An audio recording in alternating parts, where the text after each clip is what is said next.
La facture, émission 636. Aujourd'hui, des clients quittent le restaurant sans payer. Qui est responsable? C'est le client qui est fautif, ce n'est pas le serveur. Que faire quand un médicament qui vous est essentiel est en rupture de stock? Aussi, un contrat est un contrat, pour les commerçants aussi.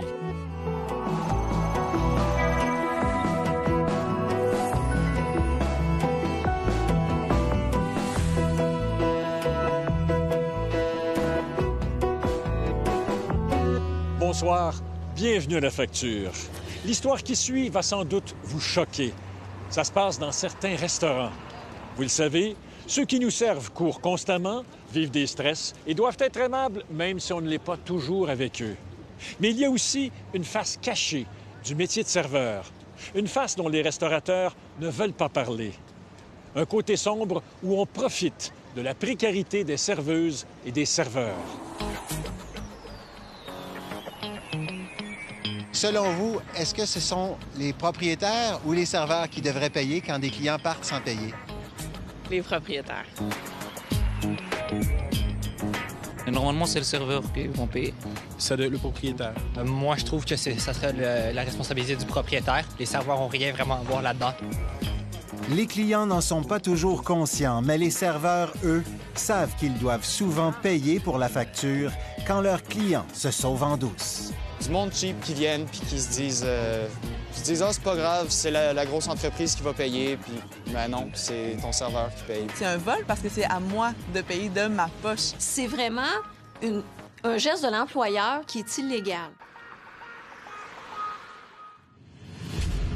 Il y en a beaucoup, là, des walkouts, ça arrive assez régulièrement. J'ai travaillé 3 ans à la Station des Sports, puis au total, j'ai dû en avoir pour 300 $ au moins. Cet ancien serveur nous explique qu'il a dû payer de sa poche pour des vols qui se sont produits sur la grande terrasse de la Station des Sports. Mais la direction était intraitable. Je pense que c'est toi qui les as oubliés, fait qu'ils sont partis, puis c'est ton problème, paye pour. C'est vraiment pas correct pour les employés. C'est arrivé il y a 2 ans. Pour savoir si cette pratique existe toujours, nous lui demandons, avec d'autres collaborateurs durant un match de hockey, de visiter 3 établissements que de nombreuses sources nous ont dénoncés. Bon, alors les gars, est-ce que vous êtes prêts pour la première période au Peel Pub? Oui, ouais. Bon, mais on vous laisse y aller, on vous retrouve après. Good. C'est bon. En équipe de 2, ils ont pour mission de parler à différents serveurs pour savoir s'ils sont responsables des walkouts.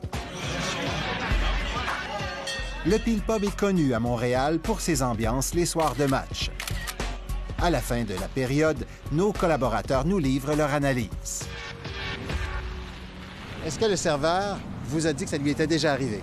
Il nous a dit que ça est arrivé une couple de fois ici. Je pense que sa plus grosse facture, c'est environ 200 $ qu'il a dû payer de sa poche. Ce sont les serveurs qui payent. Ils vous ont confirmé cette information-là au Peel Pub? Oui, absolument. Avec un petit haussement d'épaule qui laissait entendre que finalement c'était comme ça partout puis que c'était la routine. Pourtant, quelques jours plus tôt, le propriétaire du Peel Pub, Samy Jmaïel, tenait un tout autre discours. Généralement, les serveurs ne sont pas responsables pour ça.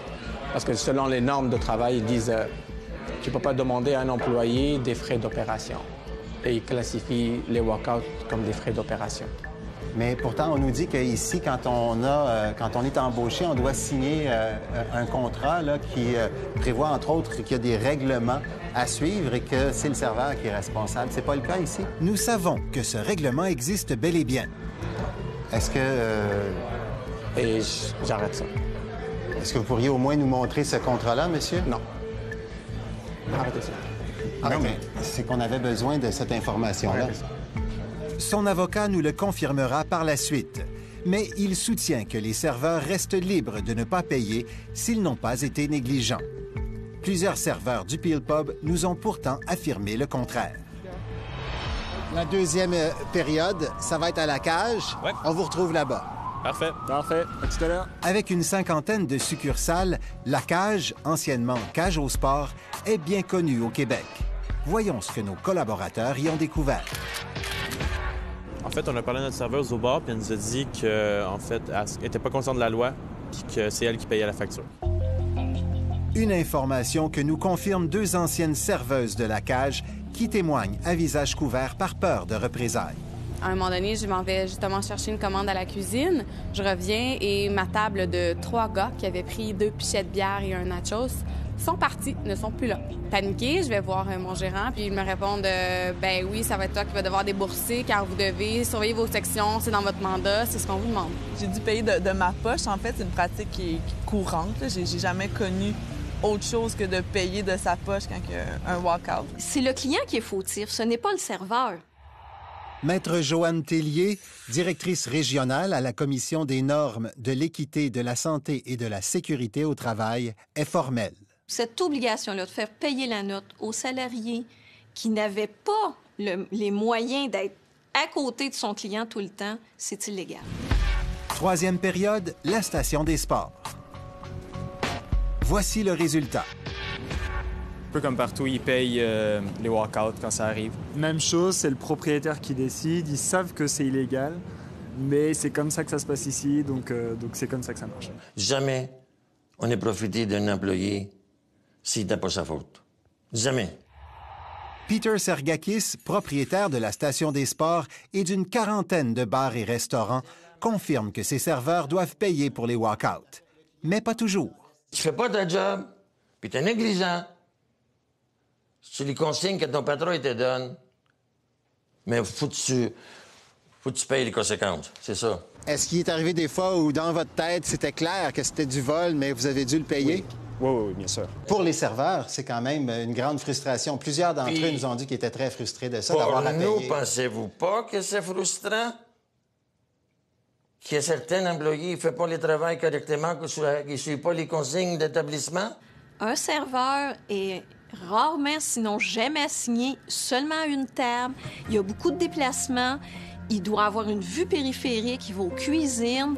C'est illégal de lui imposer, de surveiller chaque client pour le paiement de la note, alors qu'il y a beaucoup de tâches à exercer. La Commission des normes du travail nous dit qu'au contraire, on ne peut pas blâmer un serveur quand il s'est tourné le dos parce qu'il y a plusieurs tables à surveiller. La Commission, ils disent n'importe quoi qu'ils veulent. Faut que tu connais le fonctionnement des restaurants. Peter Sergakis continuera donc de faire payer les serveurs qu'il trouve négligents. À la suite de notre enquête, les brasseries sportives La Cage ont eu la réaction inverse. Et qu'on prend ça quand même très au sérieux. Fait que nous, on en profite pour clarifier la situation avec tous les dirigeants de chacun de nos établissements, de chacun des restaurants. Le vice-président du groupe qui possède les brasseries sportives La Cage, Pierre Duc, rappelle à l'ordre les restaurateurs qui ont mal agi.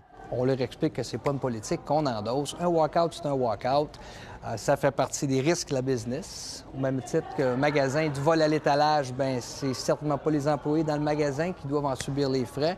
C'est la même chose en restauration. Est-ce un geste qu'imiteront les autres établissements? Notre collaborateur, ancien serveur, est loin d'en être convaincu. C'est partout pareil. Il faut changer la mentalité dans l'industrie de la restauration, mais c'est pas une tâche facile non plus. Là.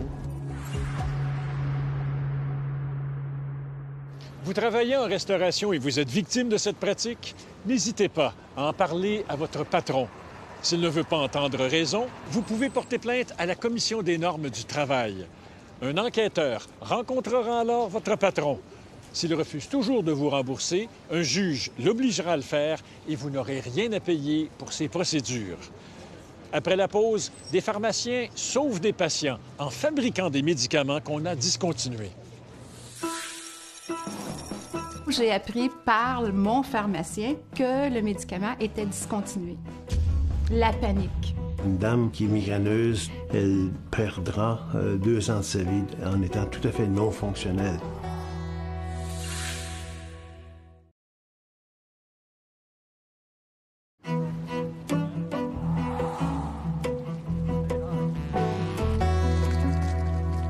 Il y a un mois, nous vous avons raconté l'histoire d'une femme atteinte d'une maladie rare qu'un seul médicament pouvait contrôler.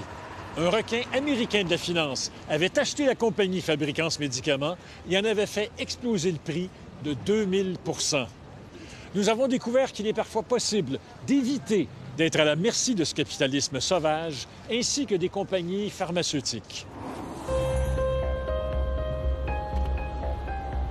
J'ai fait une grosse crise de migraine. J'étais sur la route et j'ai comme... mon champ de vision s'est mis à être un peu flou, embrouillé.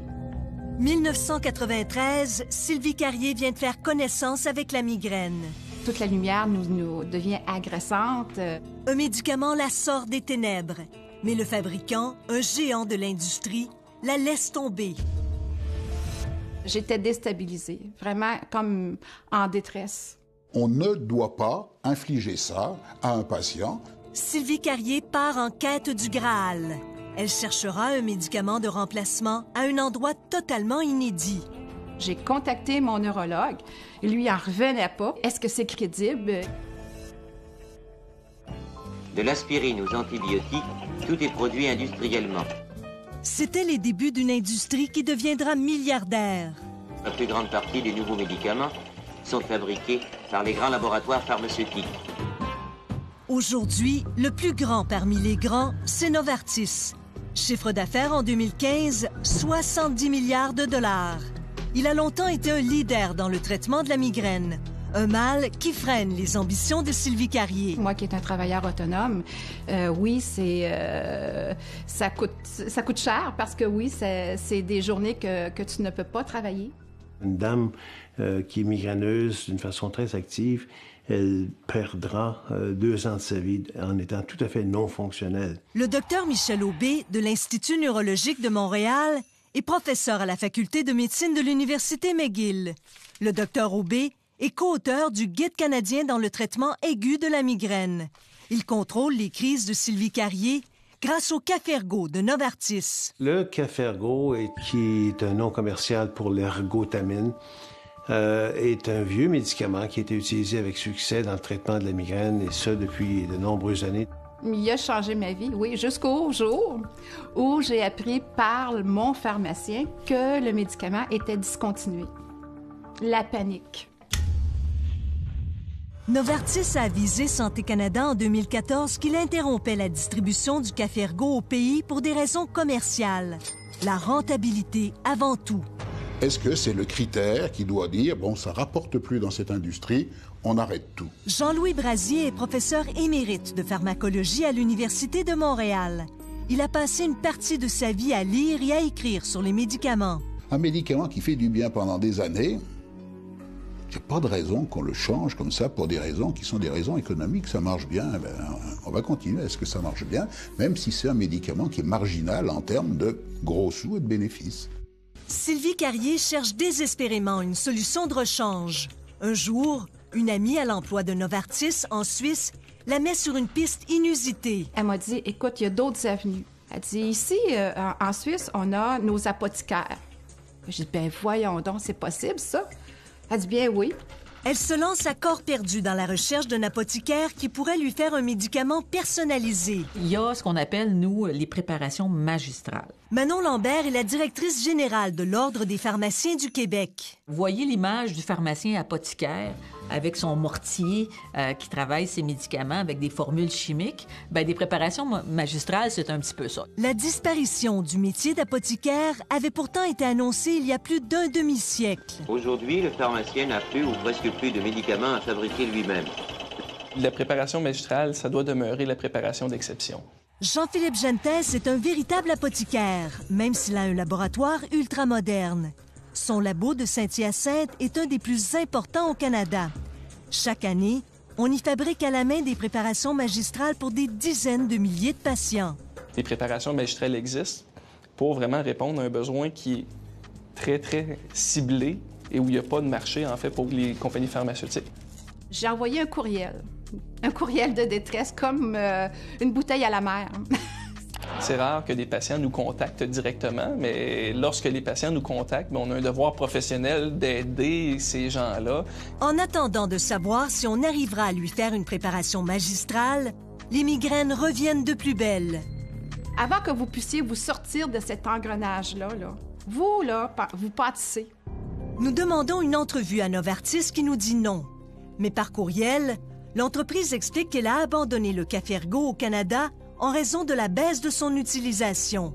Elle précise qu'en 2013, le Café-Ergo représentait 5 des prescriptions de médicaments contre la migraine au Canada et moins de 2 au Québec. C'est sûr, on va dire, bon, ça représente 2 de la population. Ils trouveront autre chose. 2 de la population, c'est des personnes. Nous, on est en mode solution. Frédéric Albérault est le directeur au Québec de l'organisation qui regroupe les fabricants de médicaments d'origine. Et Novartis en fait partie. Il a accepté de nous parler sans toutefois commenter ce cas particulier. Nos membres, leur principal objectif aussi, c'est de découvrir des progrès scientifiques, découvrir le prochain médicament qui va être beaucoup plus efficace. Vous savez, c'est partie du modèle d'affaires. Mais le vieux, s'il est toujours efficace, pourquoi le retirer du marché? Bien, il y a différentes raisons. La demande baisse, il n'est plus offert. L'entreprise se reconcentre sur la R&D. Les milliards dans la R&D, la recherche et le développement, si souvent invoqués par les fabricants de médicaments d'origine pour justifier leurs décisions. Moi, j'invite quand même l'industrie à regarder l'ensemble de son portefeuille. Est-ce que, dans certains cas, arrêter totalement la production, c'est vraiment la seule façon de faire les choses pour maintenir la rentabilité de la compagnie? En tout cas, moi, je me pose des questions. Novartis affirme que le Café-Ergo n'est pas recommandé au Canada pour le traitement des crises aiguës de migraine. C'est faux, selon le Dr Aubé. Il précise que le Café-Ergo est toujours efficace pour 30 des patients qui ne répondent pas aux nouveaux médicaments. Ces patients-là, qui ne répondent pas au triptan, mais qui répondent fort bien à l'ergotamine, me sont un peu mal pris, très mal pris, effectivement. Un patient, c'est pas un standard. Donc, il y a des personnes qui, même si on essaie de nouveaux médicaments, qui théoriquement sont plus efficaces, répondent pas bien, ont trop d'effets secondaires ou sont intolérants. Dans ce document, l'Ordre des pharmaciens du Québec et le Collège des médecins ciblent Santé Canada. Il est écrit que l'organisme devrait avoir l'autorité de refuser la cessation de production. Et qu'une compagnie pharmaceutique demande à Santé Canada, est-ce que je peux cesser la production de ce médicament-là? Êtes-vous pour ou contre? Ça mérite réflexion. Je pense que c'est quelque chose qui pourrait être, qui mérite d'être analysé avec l'ensemble des partenaires. Cet apothicaire nouveau genre a déniché de la poudre d'ergotamine. Il fait des capsules sur mesure pour Sylvie Carrier. 2 mois de médicaments, une trentaine de $. Elle peut enfin combattre ses migraines et retourner à sa planche à dessin. Moi, j'ai pas baissé les bras. Moi, j'ai dit, il y a certainement une avenue, il y a certainement une solution. Heureusement que je suis bien tombée. On m'a redonné ma qualité de vie.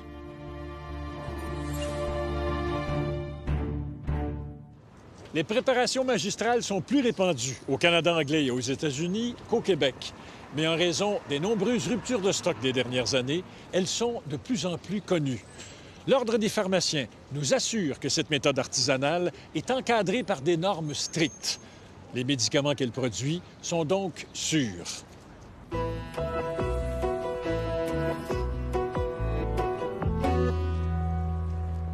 Le jeu du vrai ou faux maintenant.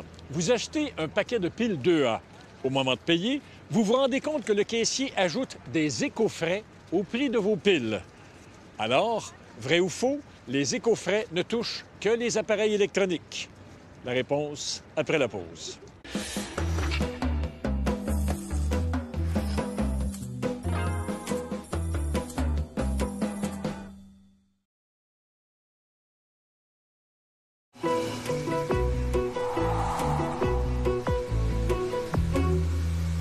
Regardez la facture.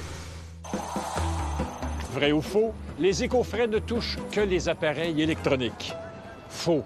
Le gouvernement québécois oblige maintenant les entreprises à assumer le coût de récupération des piles. Et les entreprises vous refilent ces coûts par le biais des écofrais. Pour nous joindre, composez le 514-790-2636 ou le 1-800-790-2636.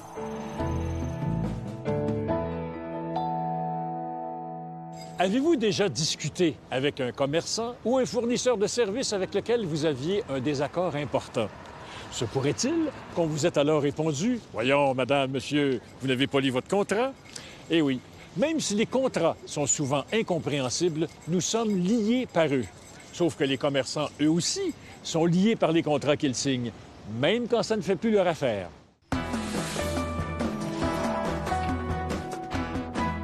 Pour ses 50 ans, Isabelle décide de se faire un cadeau. Elle loue pour 4 ans la décapotable de ses rêves. Mais une semaine plus tard, le concessionnaire a une mauvaise nouvelle pour elle. Il y a une erreur dans le contrat, lui dit-il. Le vendeur s'est trompé. Le taux d'intérêt de la location n'est pas de 2,9 %, mais de 3,9 %. Isabelle ne sait pas quoi faire. Pour la durée du contrat, c'est 800 $ de plus qu'elle devra payer. Le concessionnaire met la pression sur elle pour la convaincre de signer un autre contrat. Isabelle a l'impression qu'on la prend pour une voleuse. Elle est mortifiée. Le cadeau de ses 50 ans est devenu empoisonné. Le concessionnaire peut-il obliger Isabelle à signer un nouveau contrat? Non. Une fois le contrat signé, le concessionnaire doit respecter sa signature et assumer. Le fin mot de l'histoire, un contrat sur lequel on appose sa signature, c'est un engagement devant la loi. On ne change pas de contrat comme de chemise.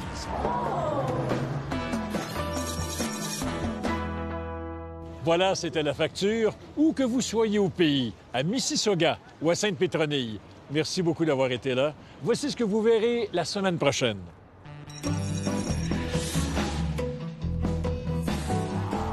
Vous rappelez-vous ce promoteur immobilier? Je ne suis pas menteur. Il a fait d'autres victimes. Je me suis fait embarquer, carrément. Moi puis ma sœur, on n'a rien vu aller. Je ne joue pas une comédie dans la vie. On lui demande de nous redonner les acomptes et nous dit qu'il peut pas. J'aime les gens. Puis quand j'approche les gens, je suis sincère. J'aime les gens. Puis quand je dis à quelqu'un je t'aime, je les aime. Avant même que le projet lève, il prenait sa part de profit pour éponger les dettes qu'il avait.